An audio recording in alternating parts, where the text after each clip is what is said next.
So now I'm going to turn to our nuclear expert here from Romania and try and give us highlights, and then because we have to get this gentleman in to tell us what the G20 thinks about all of this, which is where we hear the political side of the battle. And then I'd like to have some wind-up questions from you people or conclusions. Okay. Okay, thank you very much, and good day, everyone.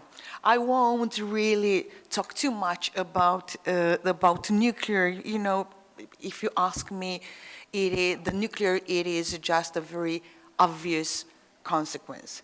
We can't reach these targets of decarbonization. We can't reach all the climate change problems occurring without nuclear, at least according to the current technologies. As Mr. Masuda just mentioned, there are a lot of technologies are under research and development. There are a lot of potential technologies coming up, but for the time being, I think it is obvious that, and when I'm saying for the time being, I would refer to the coming 30 to 50 years, is not just about that, it's about today or tomorrow or a year time.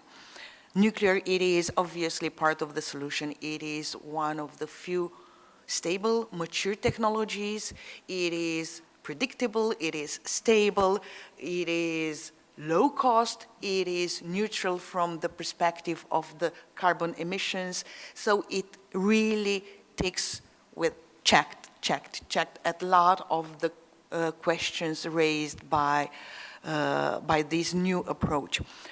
However, what I think it is important, and it was partially tackled by almost everybody here at the table, it is, from my perspective, the most important thing we have to accept. It is that we really need a totally different approach. You know, we've been used to compare technologies, and we've been used to have different types of priorities. Today it was important to have cheap energy. Tomorrow it is important to have a healthy environment. Tomorrow we look from the perspective of a business, because at the end of the day, most of us here somehow represent the business community, and tomorrow we would like being just citizens of the planet to live in a healthy environment. So what I would really try to point out, it is that in order to really find a fair, correct, and proper answer to all these questions, first of all, we have to honestly address all of them. And if we address all of them, obviously the answer can't be a splitted one, it can be just a holistic one.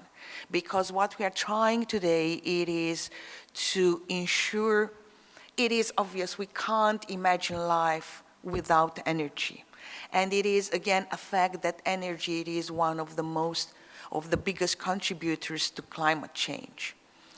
But obviously, because we can't imagine life without energy, we can't imagine life with an expensive energy. We would like to have a cheap energy on constant basis. We don't want blackouts. And we would like to have all these on a healthy planet for us and for our children and for the generations to come. So I'll go back to what I think it is a must. It is a must to change our approach. We had several trials.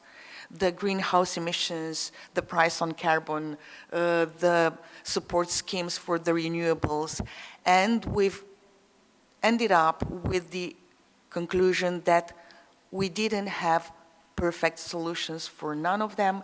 At least what I know today, Europe and North America are confronting to market failures. It is a fact.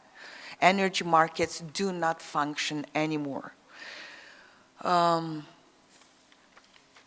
not to take too much from your time, I think that the answer is not a simple one, it is a complex one, because we have to mitigate short-term with long-term renewable and healthy environment with the need today.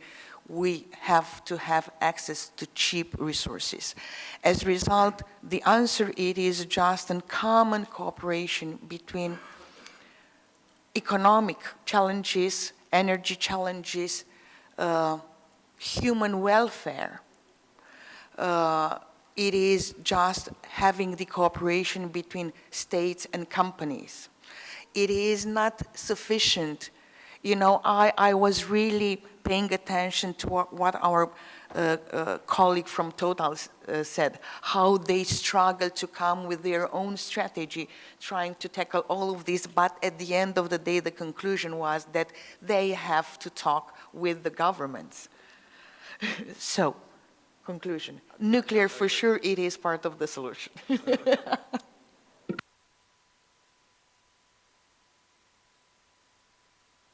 Nuclear, you said, had to be part of the answer on decarbonization. You said that. And I'm sure she agrees 100%. But anyway,